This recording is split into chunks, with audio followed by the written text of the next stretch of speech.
students, in this session we are going to deal with an immunology topic, that is transplantation and tumor immunity. That is how the immune system responds to a transplant or a graft which is placed in an individual, and how our immune system fights against the cancer cells, or how does this cancer affects the immune cells. So something regarding the tumor immunity.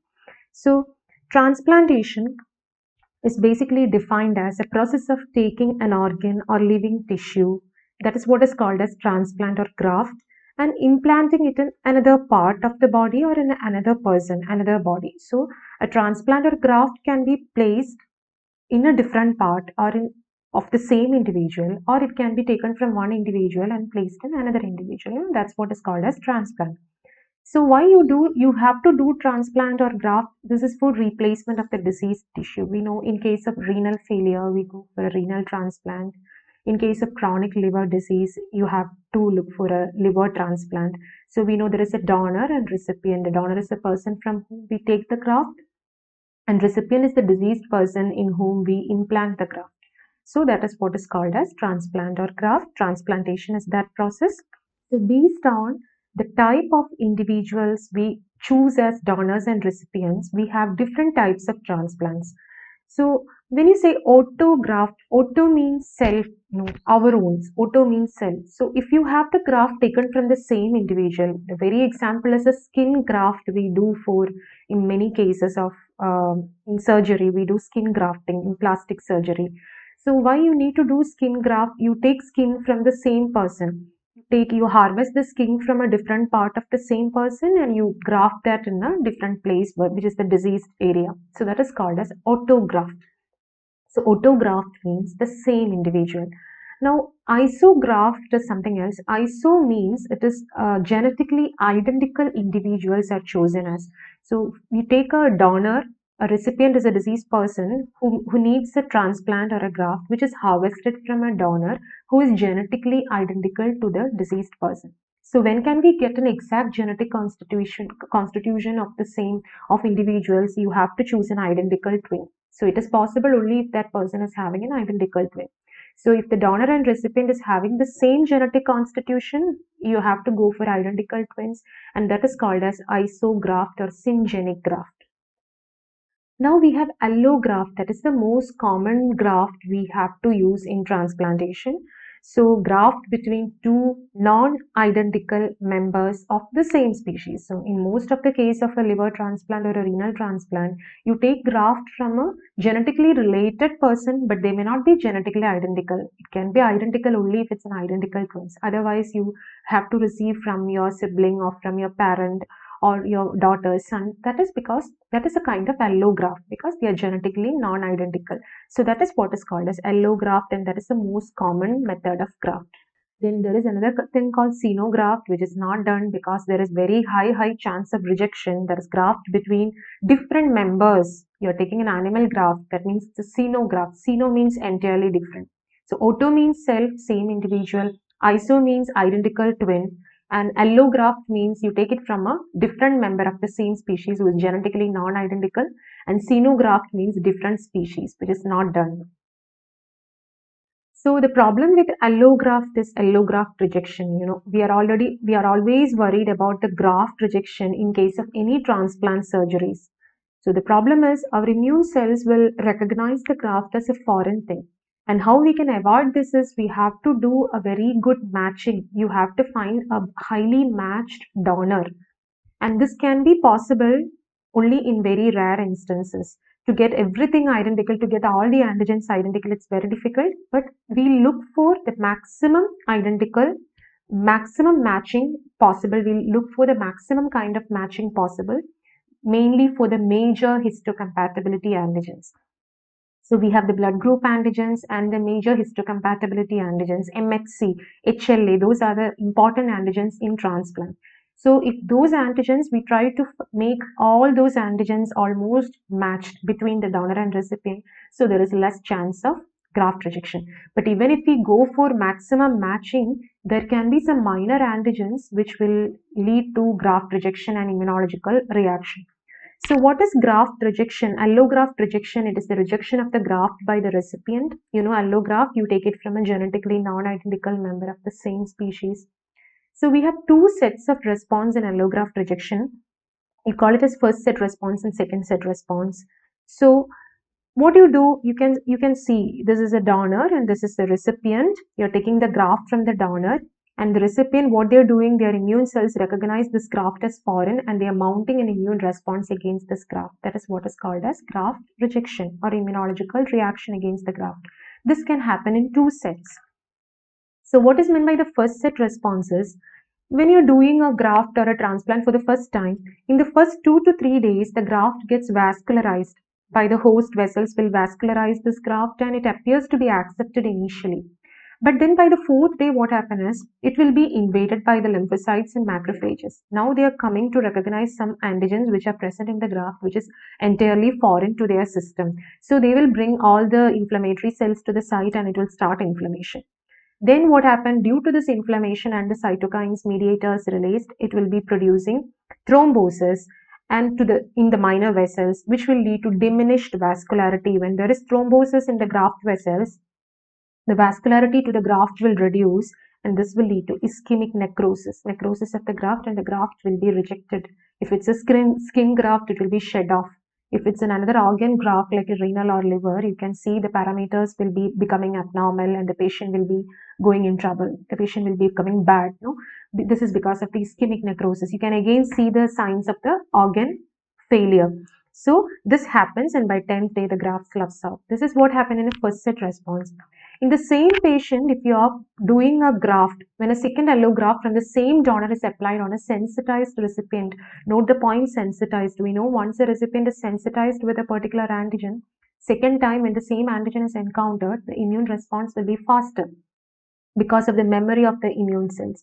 So here the rejection happens in an accelerated fashion. It will be rejected very fast. So necrosis sets in early and the graft sloughs off by the 6th day itself. You can see an early reaction and sloughing off of the graft. So this is what is called a second set response. So this is about the graft rejection, the first set response and second set response. And what will you do to get a very good matched donor? You have to see whether their ABO blood group is exactly matching, the RH is exactly matching, and you have to do a tissue typing, and you have to see whether both the tissues, donor and recipient tissues, are having most of the MHC antigens similar. So that is very important in avoiding graft rejection. And what will you do to avoid graft rejection? Not only this compatibility testing, we'll also give them a number of immunosuppressive drugs like corticosteroids, cycloserine, and other immunosuppressant drugs are given to suppress their immunity so that they don't mount a response against the graft. In that case, the problem is the patient will be vulnerable to a number of infections because their immunity is suppressed.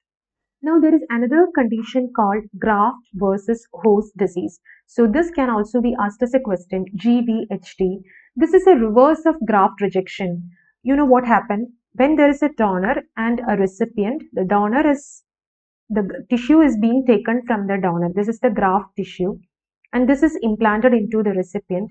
Usually, the recipient mounts response to this graft, recognizing this as foreign. If the reverse thing happens, if the graft mounts a response to the recipient, to the host, then it is called as graft versus host disease. And this is also predominantly a cell-mediated response. We'll see how this happens.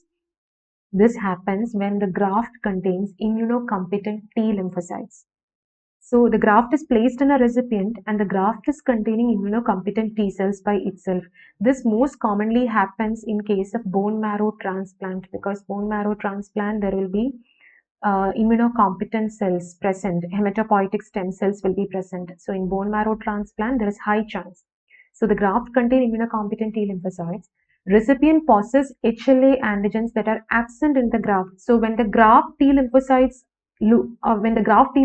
encounter certain antigens in the recipient which are foreign to them, the graft T cells start acting. So MHC antigens of the recipient activate the donor T cells or the graft T cells, which mount an immune response. So the recipient's immunological responsiveness is already suppressed. We are giving a number of immunosuppressive drugs to the recipient and they are almost completely immunosuppressed. So graft rejection is not taking place, but instead the graft contains immunocompetent T cells and the host contains certain MHC antigens which are foreign to the graft. So the T cells which are present in the graft is going to mount an immune response against the host MHC antigens. This is what happened in GVHD or graft versus host disease. So then we are coming to so that is about the transplant immunity. How does the immune system respond and how can we suppress the graft rejection and what is GVHD? Coming to tumor immunity, what happens is most of the time our lymphocytes are constantly checking for any abnormal cell which is arising in the body. If any of the cell is getting altered, expressing newer antigens, the immune cells will try to eradicate them by the cell-mediated immunity. But sometimes the cancer cells become more smarter. They will have certain other mechanisms. They will have reduced MHC1 expression. They will be proliferating in a very high number so that the immune system cannot get a control over it. Like that, they develop certain mechanisms which will overcome the immune responses, immune system, so that the malignancy will set in. So malignancy arises due to failure or escape from immunosurveillance. So you call that mechanism of constant surveillance of our immune system to check for the cancer cells, you call that as immunosurveillance. When that is failing or if the malignant cells are able to escape them, cancer arises. Now, the cancer antigens, tumor antigens are classified into two groups. Again, it can be a possible question. Tumor specific antigens and tumor associated antigens. So, we'll see what is the difference between these two. Tumor specific antigen, it is present on the membrane of cancer cells. It is entirely specific for that tumor. It induces an immune response when this tumor is transplanted in syngeneic animals. If same kind of animal, if you transplant a particular tumor, they produce immune response against this. They produce antibodies against this. That means these antigens are normally not present in any of these antigens are normally not present in the body. Only when it becomes the cancerous, only when this tumor arises, this antigen starts appearing. So suppose if a virus produces different type of tumors, for example, Epstein-Barr virus is an oncogenic virus which can produce a number of tumors like Hodgkin's lymphoma, B-cell lymphoma, nasopharyngeal carcinoma. So when these cancers, different cancers are produced by EBV, all these tumors will be expressing the same antigen because it is derived from the same virus. So these kind of antigens are called the tumor specific antigens, which is normally not present in the cell. But what about tumor associated antigens? It's not specific, it is associated. That means it is present on tumor cells and also on some of the normal cells. Especially some antigens will be expressed in your cells during your embryonic life. But later on it may not be there. But when they become cancerous at a later point of life, they will express the same antigens in an increased amount, increased concentration. So that is called as tumor-associated antigen, tumor-associated carbohydrate antigens, oncofetal antigens, and differentiation antigens. These are the different type of tumor-associated. Example is the prostate. In CA prostate, you get a prostate-specific antigen. Similarly, carcinoembryonic antigen, AFP. All these are different kind of tumor-associated antigens which can be expressed by some normal cells in a very low number, very low amount, or sometimes expressed in the embryonic life, but later on they can be, when it becomes cancerous, when certain cancers arise like CA colon, CA ovary, CA liver, CA prostate, these antigens, these associated antigens will be expressed in a very high amount. That is called as tumor associated antigens. So the important questions from the transplantation tumor immunity part, you can get a question on graft rejection, graft versus host disease, tumor antigens, type of grafts can be asked. So these are the probable questions that can come from this part of the topic. Next, we are going to see another important topic. This is actually a previously asked question, autoimmunity.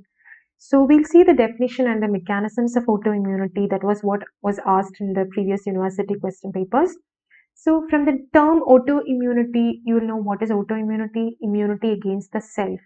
So normally our body is tolerant to the self antigens. Any of the cells which are reacting against the self antigens are being destroyed by negative selection during the embryonic life itself. But sometimes due to some reason, our own body produces antibodies that is called autoantibodies, or they're producing T cells, immunologically competent T cells which are acting against the self antigens. Such condition is called as autoimmunity.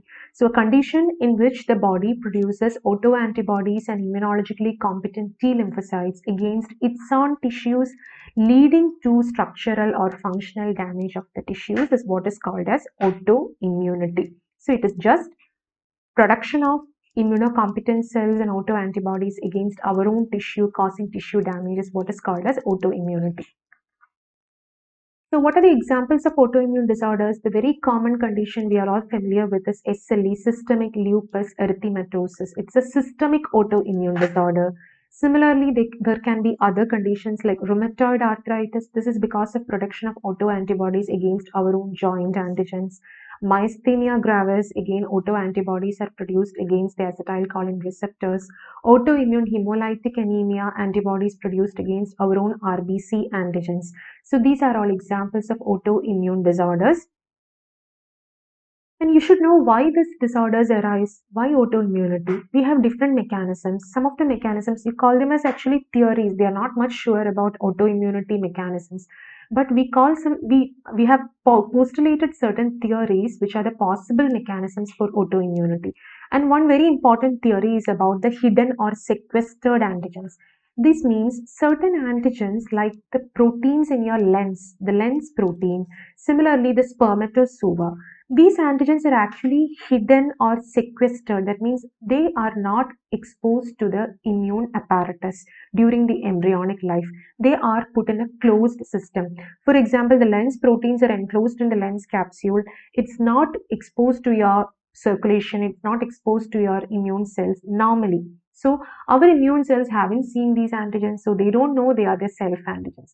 Similarly, spermatozoa, which develops during the puberty, so during embryonic life, immune cells have not been exposed to these antigens. So what happens when there is a trauma to the eyes leading to leakage of the lens proteins into the circulation, when they come out into the circulation, the immune cells will now find out them as a new antigen. They don't know they are the self antigen, so they will evoke a immunological response to them. Similarly, in case of infection like mumps, it leads to orchitis, and there will be this exposure of the immune cells to the spermatozoal antigens. So they will mount an immune response to these. This is because of the inflammation in the testes. These are getting exposed to these immune cells are getting exposed to these antigens, and they will mount an immune response which will lead to inflammation and will cause orchitis. So this is because of the hidden or sequestered antigens which are actually hidden from the immune system during the embryonic life. This is one theory. The second theory is antigen alteration. That is, our normal antigens can get altered to new antigens, the new antigens, because of certain physical factors like radiation, UV radiation, or X-rays, or can be chemical factors, certain toxic or toxic chemicals or metals. Similarly, certain biological factors like certain infections. These can lead to alteration of our own antigens, leading to neoantigens, so that now the immune system mount immune response against these antigens. Now, the other theory is cross-reacting foreign antigens. Actually, this is also called as molecular mimicry. You know what this is? Certain antigens have epitopes which are similar epitopes which are present in different organisms. For example, human tissues contain certain antigens. A bacteria like Streptococcus contains certain antigens. Both these antigens share some common epitopes. One antigen will be having multiple epitopes, right, which evoke the production of specific antibodies. So when there is common antigenic epitopes shared by different species, the antibodies produced against one can cross-react with the other. So they are called the cross-reacting antibodies. So these cross-reacting antibodies can cause autoimmunity. The best example that we say is the streptococcal antigens and human tissue. So we learn it in the Streptococcus bacteria, Streptococcus pyogenes, which has got an M protein which is similar to human myocardium. C antigen, carbohydrate antigen, similar to the cardiac valves. Then this one has got a capsule which is made up of hyaluronic acid, which is similar to the human joint antigens. It has got a peptidoglycan layer which is similar to the skin antigens. It has a cytoplasmic membrane which is similar to the vascular endothelium, especially of the glomerular basement membrane. So all these, what will it do when streptococcal infection comes? Our body will develop antibodies to M protein, C antigen, capsule, peptidoglycan and all. So these antibodies can go and cross-react with the normal human tissues and cause tissue damage. This is the reason for the complications in streptococcal infection like rheumatic fever and acute glomerulonephritis. So this is because of the molecular mimicry and cross-reacting antibodies which are produced because of the sharing of the antigens by different organs. So this is another theory. Now the next theory is about forbidden clones. That means I told you normally our immune system will destroy or remove the cells which are acting against our own cells, our own antigens. So any clone of immune cells which develop during the embryonic life, which are reactive against the self antigens, are actually destroyed by the immune system. So this is called as the central tolerance. It will cause a negative selection. It will remove all the unwanted clones. So those clones are called forbidden clones. They are not supposed to develop. Sometimes some of these clones may persist or they may develop at a later point in your life due to some mutation. So the clones, those forbidden clones again come into play and they will react against the self antigens. That can lead to autoimmunity. So this is the theory of the forbidden clones. And finally, you have a polyclonal B cell activation, that is, some infections or some other conditions can lead to polyclonal B cell activation. That means it won't be specific. So a number of clones of B cells get activated, a lot of antibodies are produced, and some of them may be autoantibodies reacting to self antigens. So these are the different mechanisms of autoimmunity, like hidden or sequestered antigens. The best example is the lens protein. Then alteration of our own antigens forming neoantigens.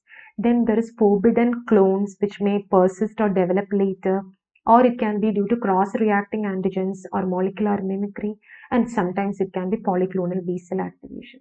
So these are the different mechanisms of autoimmunity. So these were the previously asked questions from autoimmunity, definition with examples, and what are the mechanisms of autoimmunity. So please be thorough with the 4 mechanisms of autoimmunity which can cause the production of autoantibodies against our own antigens. Okay.